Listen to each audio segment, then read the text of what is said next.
marrant, ils sont pas muets les gilets, ouais. C'est ouvert au public, pourquoi vous nous fermez la porte? Regarde les couleurs, regarde, elles sont belles. Elles flottent dans le vent, regarde. Regarde-les, observe-les. Il faut enlever, c'est l'Union Européenne qui est là-haut. Ils ont peur du drapeau français. Ils sont tous fermés. À bas l'Europe! Ouais, nous, il nous fait pas peur le drapeau. À bord la dette! À bas l'Europe! On en est fiers. Et on le portera jusqu'au bout Le du chemin. Parlement européen est une secte! Il ne faut pas oublier une chose importante. Ils ont déclaré la guerre à l'art.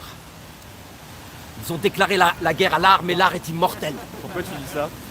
Parce que confiner et espionner des personnes de la population, alors qu'ils sont censés, dans leur discours, ils nous disent qu'ils sont les présidents de tous les Français. Ils nous disent qu'ils veulent rassembler et unir. Regarde-les rassembler et unir. De quelle manière ils s'y prennent. Non seulement ils nient ce qu'ils font au peuple, et ensuite ils le légitiment. Donc entre dire que c'est faux, les violences et les discriminations et la répression que nous subissons, entre dire que c'est faux, premièrement, et ensuite la légitimer, c'est persister et signer. Donc, ils ont déclaré la guerre à l'art parce que parmi les gilets jaunes, parmi les citoyens français, il y en a beaucoup, c'est des artistes. D'accord? Ce sont des artistes. Et il ne faut pas oublier que l'art est immortel.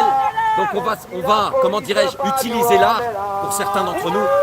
Car les gilets jaunes utilisent toutes leurs compétences et leurs connaissances, on est d'accord, au service du mouvement, au service du peuple.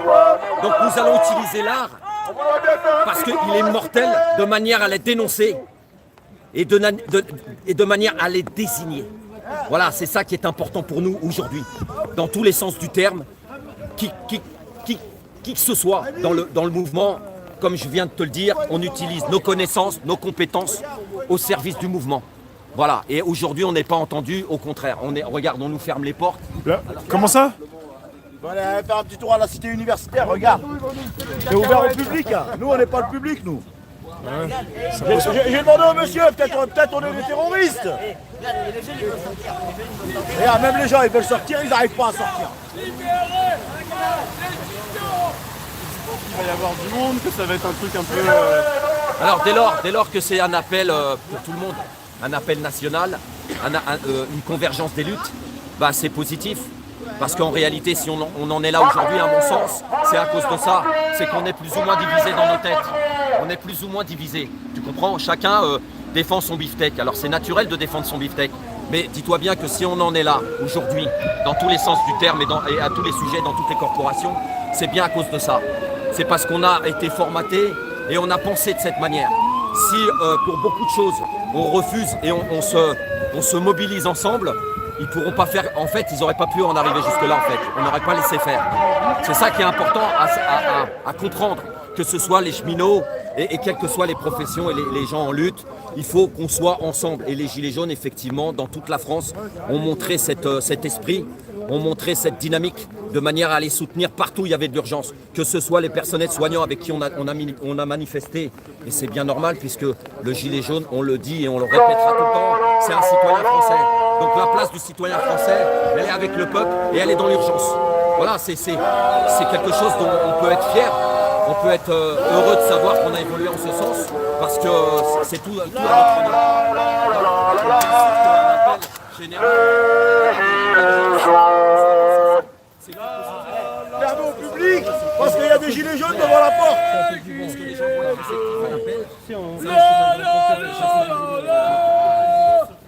Il a dit quoi? C'est à cause du vent. À cause du vent? Ah non, on a les drapeaux, il y a du vent. De plus en plus de personnes qui se permettent de l'interpeller. Qu'est-ce que tu en penses un petit peu de tout ça? Est-ce qu'il y a une montée un peu en puissance aussi de la conscience collective et que même peut-être des acteurs qui n'osaient pas ou qui se positionnaient pas ainsi sont beaucoup plus offensifs dans leurs propos, hein, il n'y a pas de... Absolument, tu as bien raison et d'ailleurs on a ce qu'on mérite, d'accord? Donc ces personnes qui nous disent qu'ils réussissent et pour nous, en ce qui concerne le reste des personnes, on est des personnes qui ne sommes rien. C'est bien ce que ça veut dire, on n'a pas besoin de le sortir hors contexte, ça veut dire ce que ça veut dire, on comprend le français. Parce que le président de la République, tu te rends compte, un président de la République française qui dit qu'il y en a qui sont rien, c'est incroyable. On a bien fait de ne pas l'oublier et de bien comprendre ça, parce que ça c'est important, c'est son esprit. C'est l'esprit de pensée de l'extrême capitalisme, le néolibéralisme, dans sa radicalisation qui est dangereux pour nous. D'accord? Donc, il faut réagir. Et c'est normal que les gens réagissent partout. C'est bien légitime, parce qu'il y a des réels problèmes, des réelles inquiétudes. Avant d'être dehors, avant de réagir de cette façon-là, les gens, c'est pas des sauvages, c'est pas des fous. Avant, ils ont discuté. Avant, ils ont fait remonter tout ça par écrit, et même oralement, en demandant des réunions, etc.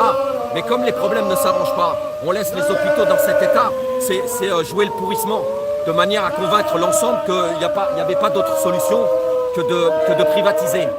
Et voilà, j'ai déjà parlé aussi, comme d'autres personnes parlent également, de la retraite qu'ils veulent mettre en place. C'est exactement la même qui est... D'ailleurs, j'étais avec les Chiliens hier dans une radio associative qui s'appelle Fréquence Paris Pluriel. Et effectivement, on faisait le lien entre la lutte chilienne et la lutte française. Et justement, à ce propos, il y a les retraites qui viennent ici, et c'est exactement la même qui a été mise en place au Chili par Pinochet, qui est un dictateur. Donc on n'a rien à gagner avec ces retraites-là, c'est donner toujours plus à ceux qui en ont déjà trop. Voilà la réalité. Et nous, on n'est pas des cinglés, on est simplement au courant de ce qui se passe, et on est au courant, on est très inquiet, et on n'en veut pas de ça, parce qu'on trouve qu'il y a déjà assez de pauvres, il y a déjà assez de misère, de savoir que les gens font les poubelles pour manger. Est-ce que c'est ce modèle de société que nous voulons? Il y a des gens qui n'arrivent pas à se chauffer, les urgentistes interviennent chez les particuliers. Ils n'arrivent pas à se chauffer. Ils chauffent qu'une partie de l'hiver ou un petit peu dans la journée. Parce que c'est trop cher, tout devient trop cher. Ce que l'on touche en retraite ou en pension ou en invalidité, etc. n'est pas à la hauteur de nos obligations. Donc voilà, il y a une réaction, c'est normal, on ne veut pas. C'est comme si tu essayes de noyer quelqu'un, il ne va pas se laisser faire, quoi. Voilà, c'est exactement ça. On veut pas, et puis même s'il y a plein de gilets jaunes, ils sont pas, on est tous concernés de toute façon. Hein. On est tous concernés, mais il y en a qui ne sont pas dans l'urgence. Ils ont quand même encore un logement, un travail, etc. Mais c'est une réaction. C'est-à-dire que ça les embête que ce soit quelqu'un de leur famille ou des voisins, ou de voir des gens, de savoir que des gens sont dans cette situation-là, ils ne le supportent pas. Et qu'on ne peut pas supporter tout ça. Tu parlais de réaction pour le président, mais je dis qu'il n'y en a pas encore assez. C'est très bien qu'il y en ait un peu partout. Et là, bravo pour ceux qui ont fait cette opération en Italie. Hein. C'est respect total. C'est bien normal parce qu'il suffit simplement d'aller simplement sur la répression, sur les violences que nous avons subies, et de mettre des lycéens à genoux, les mains sur la tête. Excusez-moi les gars, mais on est plein en France à pas l'accepter, quoi. C'est bien normal, hein. C'est bien normal qu'on n'accepte pas ça. Des étudiants, des lycéens qui sont quoi? C'est quoi les lycéens? C'est l'avenir de la France. Même pour ceux qui vont aller s'expatrier à l'étranger, ils représentent la France.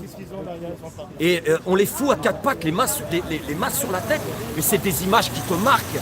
Il y a une fracture incroyable qui s'est faite tout au long de ces actions, tout au long de ces faits.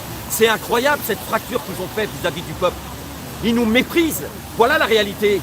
Alors sur les plateaux de télé, ils parlent de violence. C'est eux les violents. C'est eux les violents. Et les gens qu'est-ce qu'ils veulent également dans un ensemble? Et c'est bien normal que les revendications, elles sont claires hein, aussi, parce qu'on parle du mouvement des Gilets jaunes en disant on ne sait plus ce qu'ils veulent. Ça a toujours été très clair ce qu'ils veulent. Justice sociale, justice fiscale, déjà. Et ensuite, se sont rallongés tout un ensemble de choses parce qu'il y a une prise de conscience de l'ensemble de l'urgence. C'est bien normal. Maintenant, s'ils ne veulent pas que la liste se rallonge, ils n'ont qu'à répondre efficacement et rapidement aux problèmes que les Français ont prioritairement. Voilà, et la liste, elle se rallongera peut-être pas à ce niveau-là. Mais si elle se rallonge, c'est bien normal. C'est la prise de conscience, c'est les échanges que les gens ont, c'est l'information que l'on a au fur et à mesure et c'est catastrophique. Il y a vraiment... Comment peux-tu rester insensible à ça? Comment peux-tu être insensible à ça? C'est là qu'on s'aperçoit qu'en fait, c'est pas les loups. Le plus dangereux, c'est pas le loup, c'est le mouton. On est d'accord? Parce que, tu sais, il y a une phrase qui dit le monde ne se détruira pas par ceux qui le détruisent, mais par ceux qui le regardent. Et en fait, évidemment, moi, je ne veux pas minimiser la responsabilité de ceux qui nous ont mis là-dedans. C'est quand même eux les premiers responsables. Mais effectivement, on a une grande part de responsabilité à partir du moment où on en a pris conscience et qu'on ne réagit pas. Il faut réagir. Ne rien faire est une action. Par exemple, comment dirais-je, tu connais dans ces temps de tromperie généralisée, le simple fait de dire la vérité est un acte révolutionnaire. Oscar Wilde. George Orwell. George Orwell, pardon. Voilà. Pas de souci. Je glisse un peu. Tu sais, avec tout ce qu'ils nous mettent dans la gueule, on se trompe. Et c'est bien que vous soyez là, les gars, pour me corriger. Avec plaisir. Voilà. Et tu vois, on porte les couleurs avec fierté. en espérant d'être entendu et de faire entendre raison. Merci d'être là les mecs. Bah, je t'en Merci prie. de votre courage parce que vous êtes souvent devant. Ton intervention. Merci à vous. Merci Patrice. On continue. Patrice, la room te souhaite bon courage. Bon, un soutien. On te souhaite Ouais, un bah, soutien et courage. Je remercie Dans tous le ceux live. qui nous soutiennent Ouais. et tous ceux qui te suivent. Ouais. Parce que Salut. tu montres tout un ensemble de choses qui sont importantes, hein, dans tous les sens du terme. Donc Merci à là, tous. il y a donc une personne qui va mettre un panneau pour fermer au public pour raison de sécurité. Là, tout est fermé pour raison de sécurité là.